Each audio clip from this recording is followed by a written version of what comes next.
Everybody to our virtual plant clinic on Friday, June 19th. And my name's Kathleen Best-Gilman. I'm actually a first-year Master Gardener intern, but I have been gardening for about... in this thing out of like 6 people. I'm sorry? Okay, I have been gardening for about 18 years at my current home. It's a simple home. Some people would call it a rambler. Where I come from, we usually call it a ranch.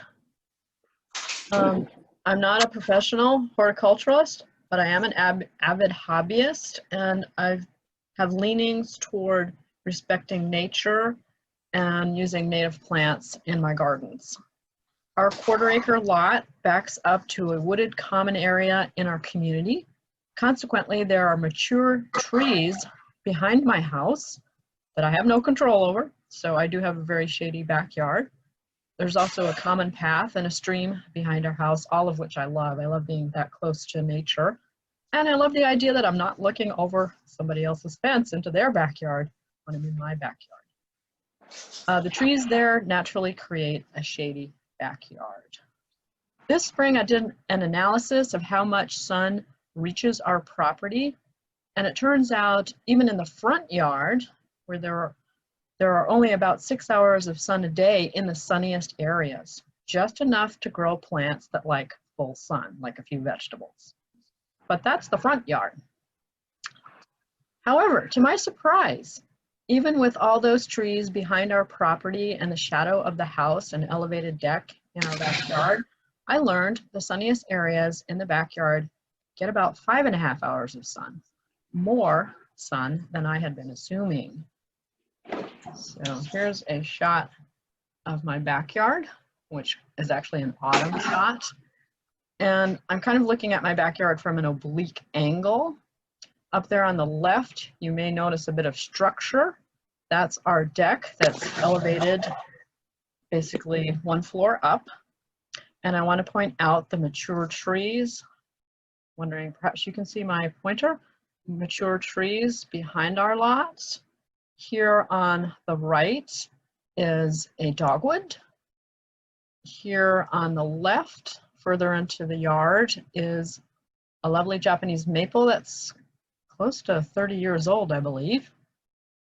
And then behind that is a shed, and in here we have planted a fair number of camellias because they are shade lovers as well.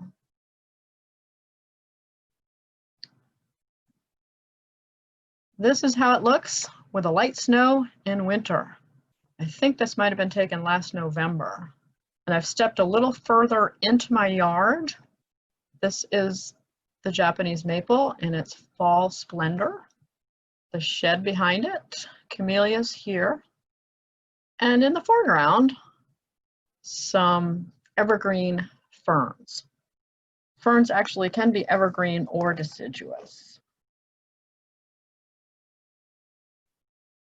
Now here is how it looks this time of year, the early flush of spring. So most of my yard seems to get about 2 hours of sun daily, so my strategy of planting mostly shade-loving plants back there has been effective. Most of what I have planted over the years has thrived. Now here's a long list.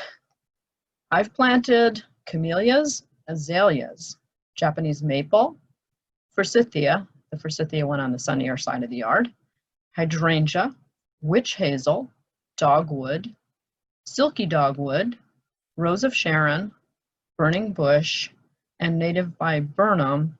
These are the taller small trees and large shrubs that, in my opinion, form the understory.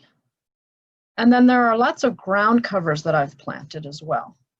Sweet woodruff, hostas, astilbe, ayuga, heliobores, Japanese anemone, trillium, wood poppy, bleeding heart, liripy, mondo grass, lily of the valley, flowering bulbs, mostly narcissus, false Solomon seal, and several types of ferns. And a few of these were actually already in the yard when I arrived about 18 years ago, false Solomon seal, and I discovered a hosta as I began to renovate the yard. I'll just mention briefly, when I arrived, there was a tremendous amount of English ivy where you're seeing grass in this image. And I started to pull all of that out. Not having a lot of gardening experience in Virginia, I didn't realize that chiggers were inhabiting the English ivy. I wound up going to the doctor, and the doctor asked me, "Are you sure you weren't pulling out poison ivy?" My limbs, legs and arms were so covered with a rash. I think they actually gave me a steroid shot to bring the swelling and rash down. So sometimes it's wise to research a little bit what kind of pests you might encounter, because I was a little bit ignorant at that point in my life. Okay.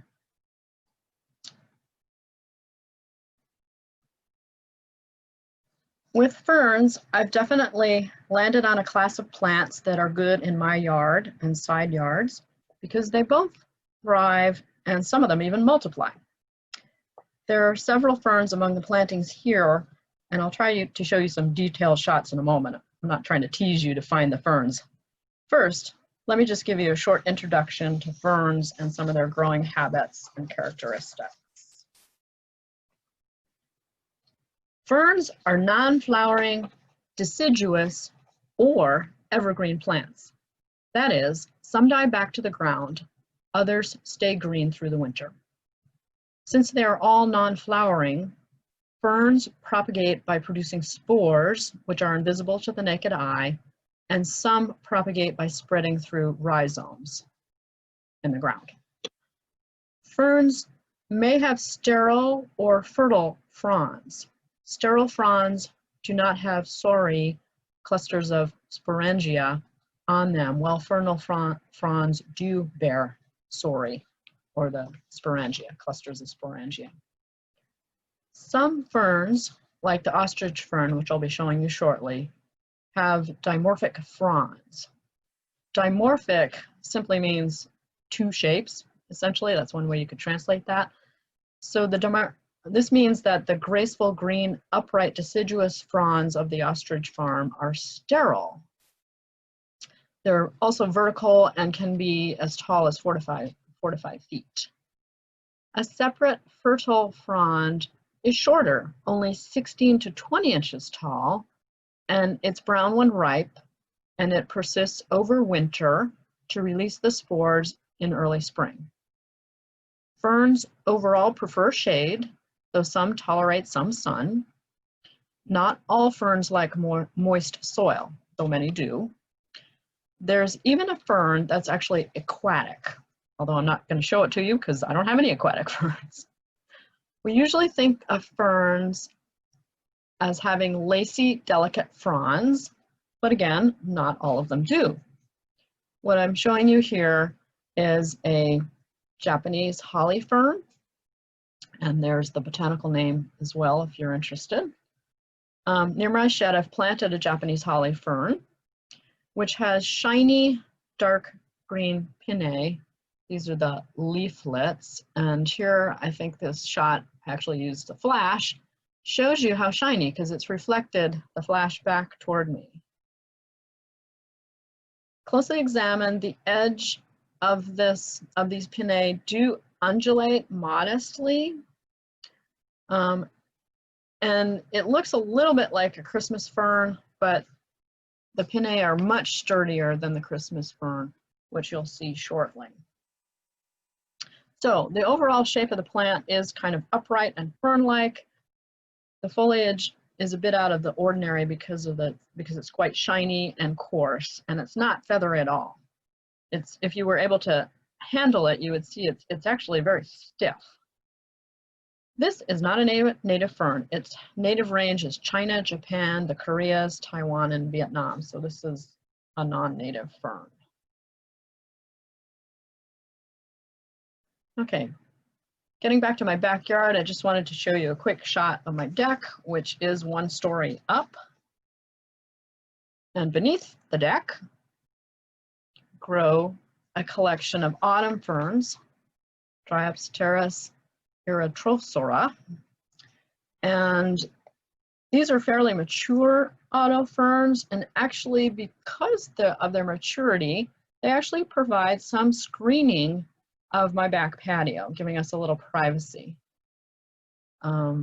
We do have, as I mentioned, there is a path in the woods just beyond our property line, and it is frequented, and it's been frequented even more in these days when people have been exercising outdoors due to COVID. So it's kind of nice to have a little screening to our back patio. These are evergreen ferns, so they will persist through the winter, the green stalks, but they do, of course, get beaten down by snow and heavy rain. Some of the fronds here are actually taller than 3 feet, and that's taller than the expected growth habit for this particular fern. So, but they've been here, I think those ferns are probably about 15 years old. And they have endured a reconstruction of our deck. They had to actually be dug out when that was happening. And then I replanted them. That was about, I think that was about 2009. So that's about a little more than a decade ago. Again, this particular fern, the autumn fern, is a native of Eastern Asia. Oh, and I have the detail shot here because when the fronds first unfurl, they are kind of this bronzy copper color. And I think generally they tend to turn more green as they age with the summer months.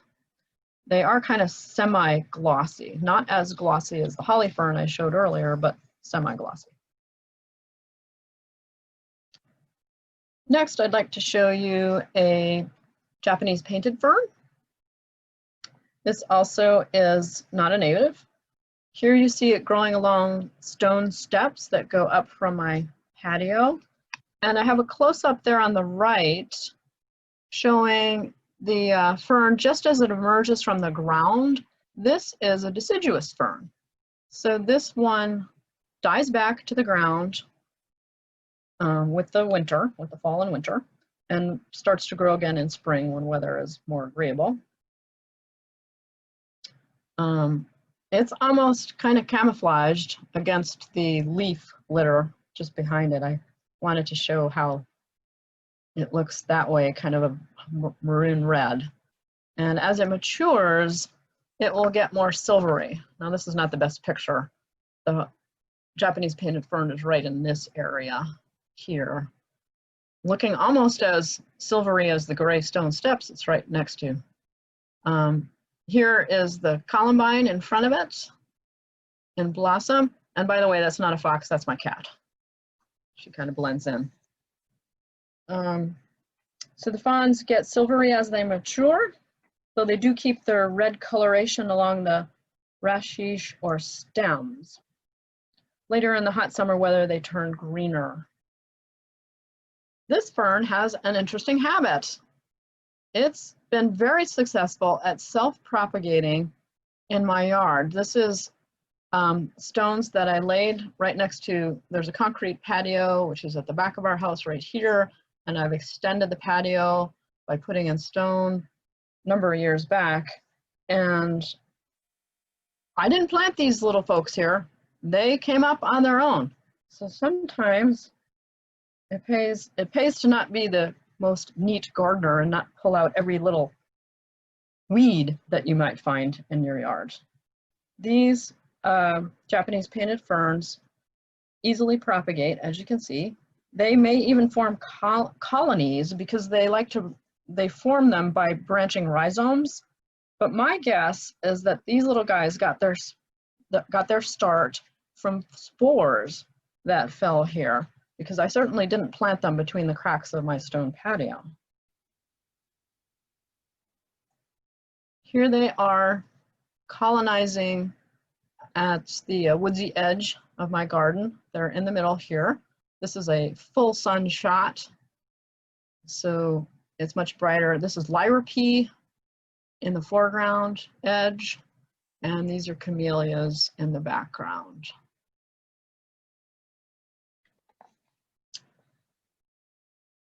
I'm going to step back with this next photograph into my yard. And here I just want to describe what you're looking at. This is the trunk of the Japanese maple that's not far from my patio. And beneath it we have some hydrangea that's not quite flowering yet. And then back here on the edge is the silvery maroon Japanese painted fern. My philosophy of gardening in my backyard has been to work with nature, to respect what's already there, and to respond to it in a dialogue and create gardens that look like that nature might have planted them. You can be the judge whether I've been successful with that or not. Here's a look at the edge of my gardens. Obviously there's grass in the foreground. This is my backyard. The tall trees that are on the common land back here. This is another Japanese maple, a large hosta, and another clump of Japanese painted fern. Oh, and this is a dogwood here. A little bit of lamb's ear over here, another different type of hosta. And you can't see it well, this is a rose campion, which has really vibrant, like fuchsia flowers when it's blooming. And that plant usually likes full sun, but it took hold there and somehow it's there, at least for now. This is a closer view and a little bit later in the season. The Japanese painted fern is here next to the hosta, which now has come into blossom. There's a few little white blossoms on a stem there. And then this is an astilbe with kind of rosy pink flowers.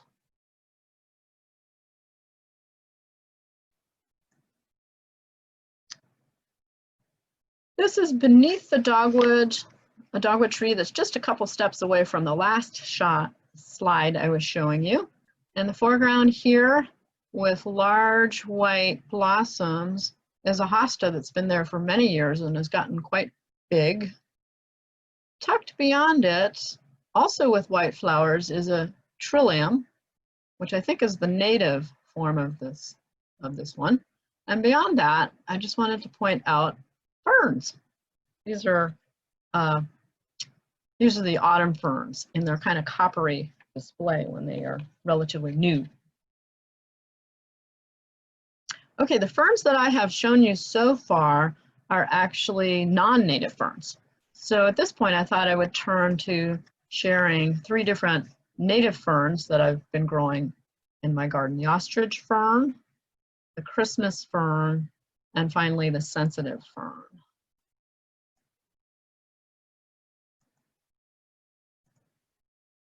Okay, the ostrich fern, here is a good shot of how it looks with its feathery fronds, and it can get quite tall. The ostrich fern has the habit of spreading by rhizomes, sometimes aggressively. I'll just share that I started out with one ostrich fern about 17 years ago in my yard. I've moved them around and I've started a colony on both sides of my shed, and they keep coming. Seems like wherever I plant them, they like to colonize. This view on the right, though, is the first place I planted them, and they are kind of right here at the edge of the foundation. This is a small Japanese maple tree in the foreground, and this is a garden that I just planted a year ago. I actually tore out some of the ostrich ferns in order to create the garden that's more here in the foreground. But the ostrich ferns are tucked underneath these rhododendrons. I have to admit, those rhododendrons are getting a bit old and spindly. And these are the stalks of the rhododendrons on the closer shot and the foundation of my house. Next, I'd like to introduce the Christmas fern, which is growing here underneath the Japanese maple, which is close to my patio again. There's also something called wood poppy over here, which has yellow flowers in early spring. And the last thing that's here is sweet woodruff, which is a common ground cover. And I like it a lot. It really does very well in shade, at least in my yard it does. The Christmas fern is very well behaved, unlike an ostrich fern. It does not spread by rhizomes, so it's not going to naturalize or colonize. Here's a close-up view of the frond of the Christmas fern. And next to it is, I'm calling it a cousin. I put this in the ground several years ago, and I've misplaced its name tag, and I've been trying to figure out what the name of this fern is. It's very similar to the Christmas fern, but I haven't been able to identify it. And it seems to have similar habits. It doesn't spread aggressively. It seems to be pretty well behaved.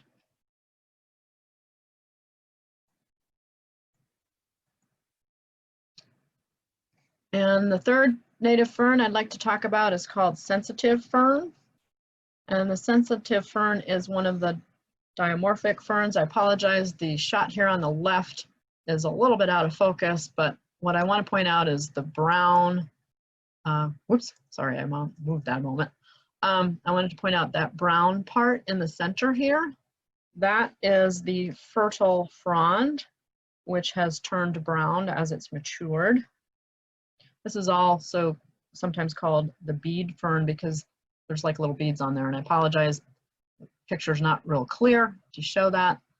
This on the right-hand side is the fern itself with the sterile fronds that are green. This brown fertile frond will persist through the winter while the green, I believe, will die back. I'm pretty certain this is a deciduous fern. And this particular fern, I just wanted to mention, showed up in my yard all on its own. I didn't plant it. Perhaps the spores were carried there by an animal or a bird. This one is a native. Since it's been doing pretty well in my yard, I decided to move a few from the location where I found it originally, and I planted some right here in this sunny spot. Some of the leaves are actually bleached out by the sun, and here's the nice green leaf you can see better.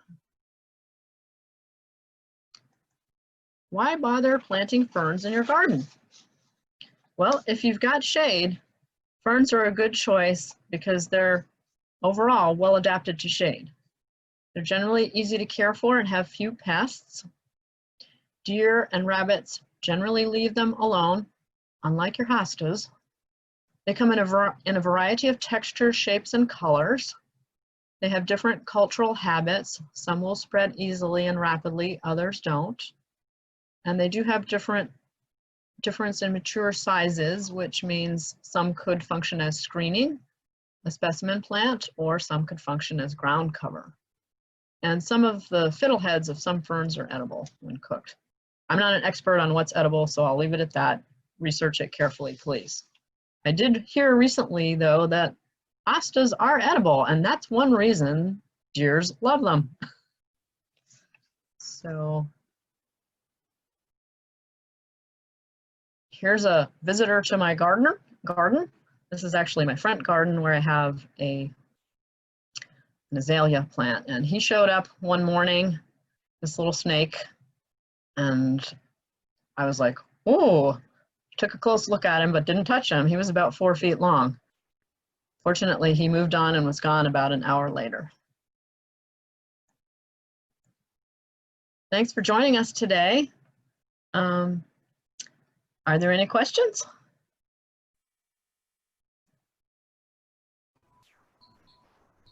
Kathleen, there was a question in the chat box. Okay. When you're done with your presentation, would you mind listing some of the non-native ferns that you talked about?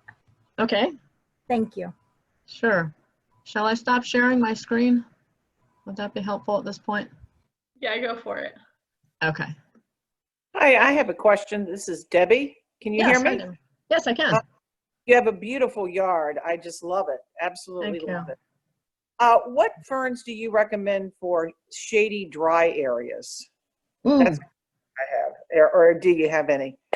You know, most ferns do like it moist. Okay, let me look at, I did bring the culture sheets that I printed off for the ferns I've shown you. So let me see what it Yeah. says. You have this, will tolerate more dry. Yeah, the Japanese painted fern likes medium moisture. Okay. The autumn fern, it says medium to wet soils, in part to full shade. The Japanese holly fern, that's the first one I showed you that has the non-feathery leaves. They're pretty robust. Mm-hmm. Good soil drainage. Grows in moist, humusy, well-drained soil. Well, actually, it's been thriving in my mostly clay Virginia soil, so I guess it's pretty adaptable. That's good. What I have. There's actually an article on our, our newsletter that comes out monthly. It's from 2016. Okay, and I'm forgetting the author's name. Her first name is Gill, but it's all on ferns. And she talks about, I think, 8 or 10 different ferns and their growing habits as well. So that might be helpful to look up that article from 2016.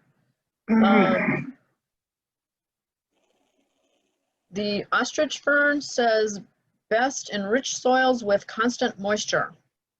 Soils must never be allowed to dry out, but honestly, it's on the side of my house, which is a slope. And I'm sure they have dried out, but they've also been in a pretty shady spot because the house shades them. So that probably helps even if the soil does dry out. They have It's not very moist, so. But yeah, I think I'll try them. I think you'd be fine. They're so gorgeous. Mm-hmm. Have you purchased them already, Debbie? Yeah, I have that painted fern, the ones that are like looking. That seems to be doing okay. I have Christmas fern that's doing pretty well. Mm-hmm. That's about it for right now. But I'd like to have more. So and more different kinds. Love them. Yeah, the Christmas fern, it says dry to medium moisture. That's Probably adaptable too then. Yeah, that's probably